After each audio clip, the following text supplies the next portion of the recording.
ആദരണീയരായ Josh sir, മണി sir, ഗുരുസ്ഥാനീയരായിട്ടുള്ള ഒത്തിരി പേരുണ്ട് ഈ വേദിയിൽ.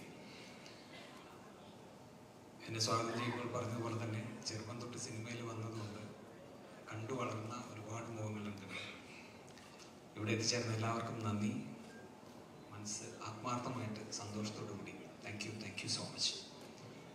പവി കെയർടേക്കർ എന്ന് പറയുന്ന സിനിമ ഇപ്പോൾ നിങ്ങളുടെ മുമ്പിലേക്ക് ഏപ്രിൽ 26-ന് റിലീസ് ചെയ്യുമ്പോൾ ഞാനും രാജേഷ് ഷാവനും ഞങ്ങൾ ഒരുമിച്ചിട്ടുള്ള ഈ സിനിമയുടെ യാത്ര തുടങ്ങിയിട്ട് 5 വർഷമായി.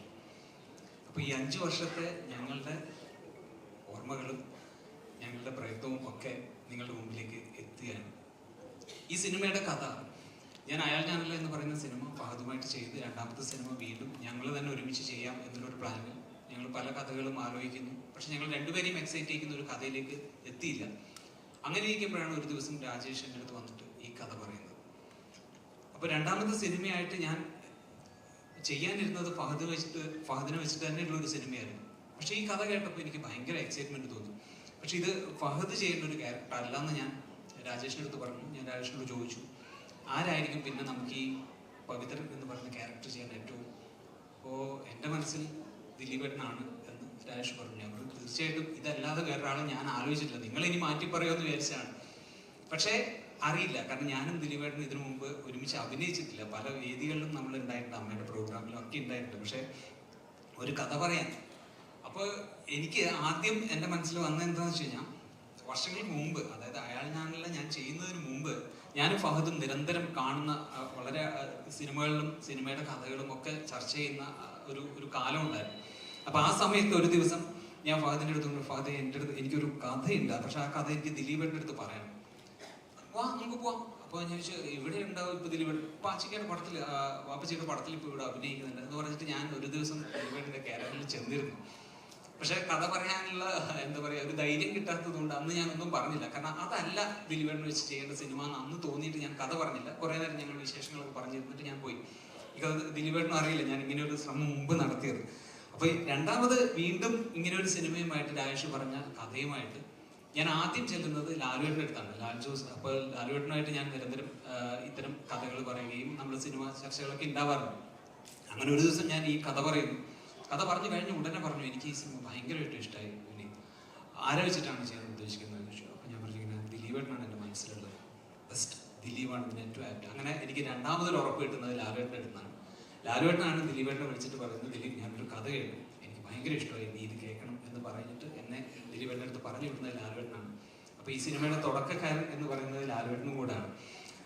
അവിടുന്ന് ഞാൻ കഥ പറഞ്ഞ അന്ന് തന്നെ ദിലീപേട്ടൻ രണ്ടാമതൊന്നും ആലോചിച്ചില്ല. എൻ്റെ അടുത്ത് ചോദിച്ചു, ഈ സിനിമ ആരെ പ്രൊഡ്യൂസ് ചെയ്യുന്നതെന്ന് ചോദിച്ചു. ഞാൻ പറഞ്ഞു, അത് ഞാൻ ആലോചിച്ചിട്ടില്ല. വേറെ ആലോചിക്കണ്ട, ഞാൻ തന്നെയാണ് ഇത് പ്രൊഡ്യൂസ് ചെയ്യുന്നത് എന്ന് പറഞ്ഞു. അപ്പോൾ എനിക്ക് കിട്ടിയൊരു ഉറപ്പ്, അവിടുന്ന് ഉണ്ടായ ഒരു കോൺഫിഡൻസ് ഉണ്ടല്ലോ, അതാണ് ഈ സിനിമ ഈ ദൂരത്തേക്ക് നമ്മളെ കൊണ്ടെത്തിച്ചത് എന്ന് ഞാൻ വിശ്വസിക്കുന്നു.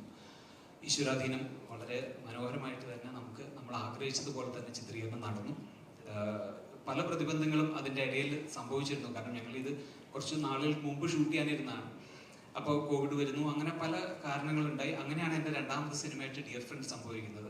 ഷൈജു കാലത്തും സംയുക്തായരും ഒക്കെ നമ്മളൊരു കഥ ആലോചിക്കുന്നു. അങ്ങനെ ടൊവിനോനെ വെച്ചിട്ട് ഡിയർ ഫ്രണ്ട് എന്ന് പറയുന്ന സിനിമ ചെയ്യുന്നു. വീണ്ടും ഞാൻ ഈ സിനിമയുടെ പണികളിലേക്ക് കടക്കുന്നു. ഇത്രയും കാലഘട്ടം, അല്ലെങ്കിൽ 2019 ഞങ്ങൾ എഴുതി തുടങ്ങിയിട്ട് 2024 ഇറങ്ങുന്ന സമയത്ത്, 2024 ഈ പടം ഇറങ്ങുന്ന സമയത്ത് ഇതിൻ്റെ ഏറ്റവും രസകരമായിട്ടുള്ള ഒരു കാര്യം, രാജേഷ് എൻ്റെ അടുത്ത് ഈ കഥ പറഞ്ഞതിന് ശേഷം ഞാൻ രാജേഷിനോട് ചോദിച്ചു, രാജേഷ് ഇത് എഴുതാൻ എത്ര സമയം എടുക്കണം? ഒരു 2 മാസം കൊണ്ട് ഞാൻ എഴുതി തരും, അത് കുഴപ്പമില്ല. നമ്മൾ റൂം എടുക്കുന്നു, 2 മാസം എഴുതുന്നു. അപ്പോൾ എഴുതി തുടങ്ങിയപ്പോൾ തന്നെ ഞാൻ രാജേഷിൻ്റെ അടുത്ത് എൻ്റെ മനസ്സിലുണ്ട്, ഞാനത് അപ്പോൾ പറഞ്ഞില്ല. പക്ഷെ എഴുതി കഴിഞ്ഞപ്പോൾ ഞാൻ രാജേഷിനോട്, രാജേഷ് ഈ ഡ്രാഫ്റ്റ് ഇനി ഞാൻ പൊളിക്കാൻ പോവാണ്, തുടങ്ങാണ് ഇവിടുന്ന് എന്ന് പറഞ്ഞപ്പോൾ രാജേഷിൻ്റെ മുഖമൊക്കെ മാറി. അപ്പോൾ അത് കഴിഞ്ഞിട്ട് ഞാൻ പറഞ്ഞു, ഇന്ന് ഞാനിപ്പോൾ ഇതിൻ്റെ കുറച്ച് കാര്യങ്ങൾ പറയാം എന്ന് പറഞ്ഞ് തുടങ്ങിയിട്ട് ആ പൊളിക്കൽ ഇപ്പോൾ കഴിഞ്ഞ ഒരു 2 ആഴ്ച മുമ്പ് വരെയും അതിനകത്ത് ഇങ്ങനെ അപ്ഡേഷൻ നടന്നുകൊണ്ടിരുന്നിരുന്നു.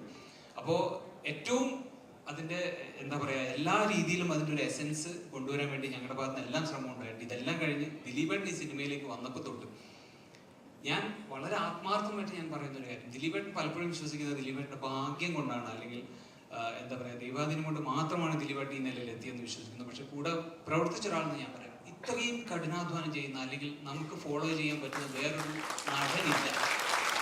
ഒരു സിനിമയ്ക്ക് വേണ്ടി സത്യം പറഞ്ഞാൽ ഇന്നലെ രാത്രി വരെയും ഇതിന്റെ VFXന്റെ ഡീറ്റെയിലിംഗുമായിട്ട് അദ്ദേഹം 12 മണി കഴിഞ്ഞിട്ടും എന്നെ വിളിച്ച് സംസാരിക്കുകയും അദ്ദേഹം സ്റ്റുഡിയോയിൽ പോവുകയും അത് കഴിഞ്ഞ് ഷൂട്ടിങ്ങിന് പോയി. ഞങ്ങൾ ഫസ്റ്റ് സ്ക്രിപ്റ്റ് എഴുതിയിട്ട് ഇത് വായിക്കാൻ ചെല്ലുന്നത് വേറൊരു സിനിമയുടെ ലൊക്കേഷനിലായിരുന്നു. അന്ന് രാത്രി 10:30 ഷൂട്ടിംഗ് കഴിഞ്ഞ് വന്ന് അത് കഴിഞ്ഞ് ജിമ്മിൽ പോയി 11:30 വന്ന് അപ്പോൾ അന്നത്തെ ഷൂട്ട് ചെയ്ത് എഡിറ്റ് കാണാൻ പോയി. അങ്ങനെ 12:30 ഞങ്ങൾ സ്ക്രിപ്റ്റ് വായന തുടങ്ങി. പുലർച്ചെ 3:30 വരെ വായിച്ച് പിറ്റേന്ന് രാവിലെ ഷൂട്ടിന് പോയ മനുഷ്യനാണ്.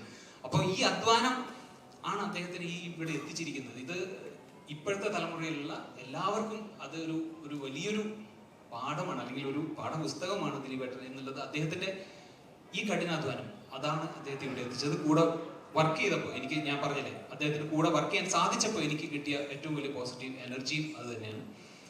എന്തായാലും ഞാൻ കൂടുതൽ പറയുന്നില്ല, കാരണം ഇത്രയും വിശേഷങ്ങൾ ഒത്തിരി പറയാനുണ്ട് ഈ സിനിമയെ ബന്ധപ്പെട്ടിട്ട്. എനിക്ക് പറയാനുള്ള ഒറ്റ കാര്യം ഇത്രയേ ഉള്ളൂ. പവി കെയർടേക്കർ എന്ന് പറയുന്ന ചിത്രം ഒരു സന്തോഷം തരുന്ന സിനിമയായിരിക്കും. നിങ്ങൾക്ക് തിയേറ്ററിൽ നിന്ന് ഇറങ്ങുമ്പോൾ നിറഞ്ഞ മനസ്സോടുകൂടി ഇറങ്ങാൻ പറ്റുന്ന ഒരു സിനിമയായിരിക്കും. ഇത് മാത്രമാണ് എനിക്ക് പറയാനുള്ളത്.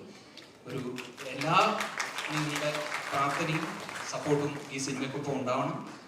Thank you so much. എല്ലാവരും ഒറ്റയ്ക്ക് കൂടെയിട്ട് Vineeth, all the best you. 5 വർഷമെടുത്ത് ഊതിക്കാച്ചി ഒരുക്കിയ പൊന്നാണ് അത്. മുത്ത് പോലത്തെ ചിത്രമാവട്ടെ, പ്രേക്ഷകരെ കൈയടി മാത്രം കിട്ടട്ടെ. Thank you so much. And